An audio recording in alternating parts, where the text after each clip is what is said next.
ڕەوشەنە جێگی لە سیاسەکەی عێراق و ئەو بارەنە هەموارە ئاسایشەی تیایدا دەژی کاریگەریەکی نەرێنی هەبووە بەسەر ژیان و گوزەرانی خەڵکەوە لە وڵاتەکەدا و بە تایبەتیش بەسەر ژنانەوە کە بەردەوام مافەکانیان پێشێل دەکرێت وەک لە راپۆرتە نێو نەتەوەیەکان و خۆجێیەکانیشدا ئاماژەیان پێدەکرێت. الحقيقة المرأة العراقية لە ڕاستیدا ژنانی عێراق لە مێنەتێکی زۆردا دەژین و پەیامی نووسراوی خۆمم ناردووە بۆ هەموو کاربەدەستان بە ناوی مرۆڤایەتیەوە بە ناوی مافەکانی مرۆڤەوە تا گەل و حکوومەتی ئەمریکا ڕۆڵێکی زیاتریان هەبێت بۆ ڕزگارکردنی ژنان و منداڵان و خەڵکی بەتەمەن.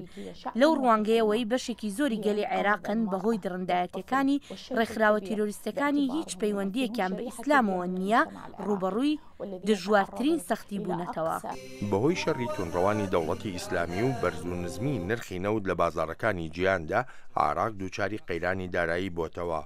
هاوکات ژمارەی زۆری ئاوارەکانیش لە ناو وڵاتەکەدا کێشەی بۆ حکوومەت دروست کردووە. ئەشواق سالمت جبوری داوای بەتەنگەوەچوونی بە پەلەی ئاوارەکان دەکات. ئەم ڕەوشە ئەم قەیرانەی عێراقی پیاداڕەت دەبێت لە ئاستەکانی بیرکردنەوە و وێناکردن تێپەڕ بووە. ئێستا کە 3 ملیۆن ئاوارە لە عێراقدا هەن و ڕوویان کردوتە پارێزگاکانی تر. ئێستا ئەم پارێزگایانە لە توانایاندا نییە هەموو پێداویستەکان دابین بکەن. ئەو ئاوارانە مافی خۆیانە ژیانێکی سەروەرانە بژێن و ژیانیان لەو ئاستەدا بێت وەک ئەوانەی بڕوایان بە دیموکراسی و مرۆڤایەتی هەیە پێشبینی دەکەن. خانم جبوری دەڵێت بەشی شێری مەینەتیەکانی ئەمڕۆی عێراق بەر ژنانی وڵاتەکەی کەوتووە. المرأة عندما تركت دارها وهجرت کاتێک ژنان ماڵی خۆیان جێهێشت و ناچار کران خانۆکانیان چۆڵ بکەن جا ئایا بە زۆر بوو بێدیانیش بەهۆی ئەو تاوانانەوە بێت کە چەتەکانی دەوڵەتی ئیسلامی بەرامبەر ژن و منداڵ و گەنجان کردویانە. ئەمڕۆ دۆسەی ژنان لە عێراقدا پێویستی بەوەیە لە خۆ بگیرێت.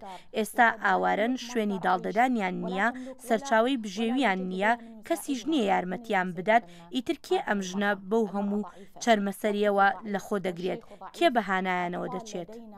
لەم ماوەی ڕابردوودا لە باشووری عێراق لە ئەکامی کێشەیەکی نێوان دوو عەشرەت ژن بەکاردێنرێ بۆ چارەسەرکردنی ئەو کێشەیە.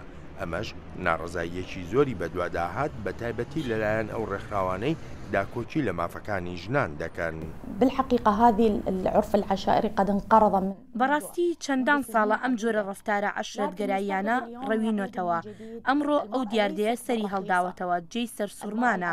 ژن هێندە هەرزان نییە و هیچ کەسێک ئەوەی لە پارێزگای بەسرە کراوە بەلایەوە پەسەند نییە.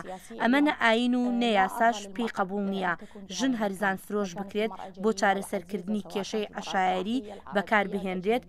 ئێمەش هەڵوێستی خۆمان هەبوو بە دوواداچوونی زیاتریشی بۆ دەکەین. زۆرێک لە ڕێکخراوەکانی داکۆچی لە مافەکانی مرۆڤ دەکەن لە ناو عێراقدا دەڵێن لە ساڵی 2003ەوە حکوومەتەیەک بەدوایەکەکانی وڵاتەکە ئاوڕێکی ڕژدیان نەداوەتەوە لە ڕۆژی کۆمەڵایەتی عێراق وەک دەڵێن دەشێت بەوەی قەیرانە قوڵەکانی وڵاتەکەەوە بوو بێت. بەڵام ئەشواق جبوری دەڵێ ناکرێت بگوترێت حکوومەتی عێراق هەریچی نەکردووە بەڵکو کردوێتی وەلێ بە ئەندازەی پێویست نەبووە. بەڵێن ساڵح دەنگیان بیکە.